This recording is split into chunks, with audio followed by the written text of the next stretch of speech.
สบายดีทำสุ่มชีเคารพทุกฐานสำหรับคลิปนี้เขาจะมีเรื่องราวข่าวสารทางการทหารมานำเสนอสู่ฟังอีกเช่นเคยและสำหรับคลิปนี้มันก็เป็นเรื่องราวของประเทศเพื่อนบ้านของเฮาอย่างเช่นประเทศไทยเกี่ยวข้องกับการซื้อเฮลิคอปเตอร์โจมตีซึ่งมันเป็นเรื่องที่ว่าชัดเจนแล้วในปัจจุบันนี้ว่ากองทัพของไทยมีการไปจัดซื้อเอาคือมิน6เฮลิคอปเตอร์โจมตีแบบ AH-6I จากทางด่านสหรัฐอเมริกาโดยเบื้องต้นแม้นจะมีการจัดซื้อมาจำนวนทั้งหมด8ลำแต่ว่าในความเป็นจริงนั้นคาดการณ์ว่าน่าจะมีการจัดซื้อหลายกว่า30ลำแต่ว่าเนื้อหาที่มันเป็นประเด็นก็คือก่อนหน้าที่จะมีการไปซื้อเฮลิคอปเตอร์โจมตีในรุ่นของ AH-6I นี่ทางด่านกองทัพของไทยแม้นได้มีการเร่งเฮลิคอปเตอร์โจมตีจากหลายๆค่าย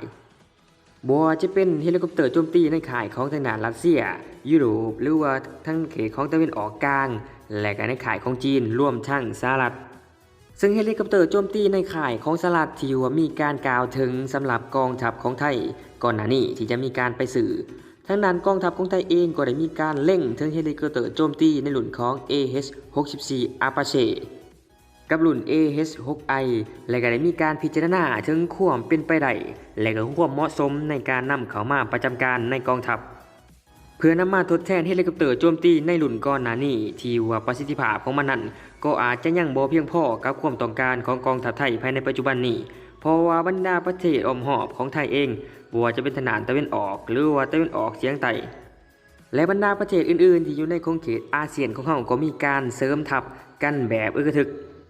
โดยมีการจัดซื้อจัดหาเกี่ยวกับรถหุ้มเกราะและก็รถถังเป็นจำนวนล่วงหลายมาประจำการในกองทัพของตน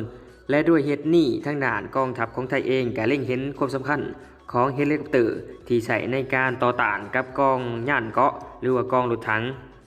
จึงได้มีการจัดซื้อจัดหาเฮลิคอปเตอร์โจมตีนี้มาซึ่งรุ่นที่ว่าทางด้านกองทัพไทยมีการไปจัดซื้อหรือว่ามีการเซ็นสัญญาในการซื้อเป็นที่เรียบร้อยแล้วก็คือเป็นแบบ AH-6I ซึ่งเฮลิคอปเตอร์โจมตีในรุ่นนี้มันเป็นเฮลิคอปเตอร์โจมตีขนาดน้อยแต่ว่าพิษสงของมันนั่นต้องบอกว่าหายแห้งมันมีขนาดที่ว่าน้อยกระทัดรัดมีความของโตสูงสามารถบินในระดับต่ำเพื่อเข้าไปโจมตีฐานที่มันหรือว่าฐานเรดาร์ของฝ่ายศัตรูได้อย่างสบายซึ่งเฮลิคอปเตอร์โจมตีน้อยในรุ่นนี้มันมีความสามารถในการนำใส่หรือว่าโหลดอาวุธแบบเดียวกับเฮลิคอปเตอร์โจมตีในรุ่นของ AH-64 Apache ที่ว่าเป็นรุ่นที่มีความทันสมัยและก็มีขีดการโจมตีนั้นสูงกว่าซึ่งในความเป็นจริงนั้นทางด้านกองทัพของไทยก็มีความต้องการที่จะไปซื้อเอาเฮลิคอปเตอร์โจมตีในรุ่นของ AH-64 Apache มาประจำการแต่เมื่อเบิ่งบรรดาประเทศอ้อมหอบที่อยู่ในขอบเขตอาเซียนของเฮาแล้วยังบ่ทันมีประเทศใดที่ว่ามีเฮลิคอปเตอร์โจมตีที่ว่ามีความทันสมัยหรือว่ามีความได้เปรียบกันหลายฉะนั้นถือว่าการไปซื้อเอาเฮลิคอปเตอร์โจมตีในรุ่นของ AH-64 Apache ถือว่ายังบ่มีความจำเป็น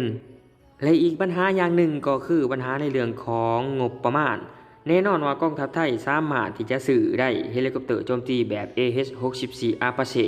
แต่ว่าถ้าหากว่ามีการไปซื้อเอาเฮลิคอปเตอร์ในรุ่นนั้นมาแน่นอนว่าเงินหรือว่างบประมาณจะบ่เพียงพอในการไปจัดสรรงบประมาณให้กับบรรดาแขนงการอื่นๆหรือว่าในการไปจัดซื้อยุทโธปกรณ์ในชนิดอื่นๆที่ว่าบ่แม่นเฮลิคอปเตอร์อย่างเช่นรถถังรถหุ้มเกราะหรือว่าเรือดำน้ำและก่อนหน้าที่จะมีการเปิดเผยเกี่ยวกับการซื้อเฮลิคอปเตอร์โจมตีแบบ AH-6I ทางด่านบรรดาสำนักข่าวทางการทหารของไทยหลายๆสำนักเขาก็ได้มีการกล่าวถึงเฮลิคอปเตอร์โจมตีในรุ่นของ AH-64 Apache แต่ว่ามาในภายหลังทางด่านกองทัพออกมาเปิดเผยเกี่ยวกับการจัดซื้อพ่อรุ่นใหม่ซึ่งมันบ่แมน AH-64 Apache ซึ่งการจัดซื้อจัดหาเกี่ยวกับเฮลิคอปเตอร์โจมตีในครั้งนั้นของทางด่านกองทัพไทยมันก็มีทั้งเสียงที่ว่าเห็นดีและก็บ่เห็นดีซึ่งบางกลุ่มเขาก็ได้มีการกล่าวว่าจะซื้อเฮลิคอปเตอร์โจมตีมากน่าจะซื้อรุ่นที่ว่ามันมีความทันสมัยกว่านี้ไปเลยอย่างเช่น AH-64 Apache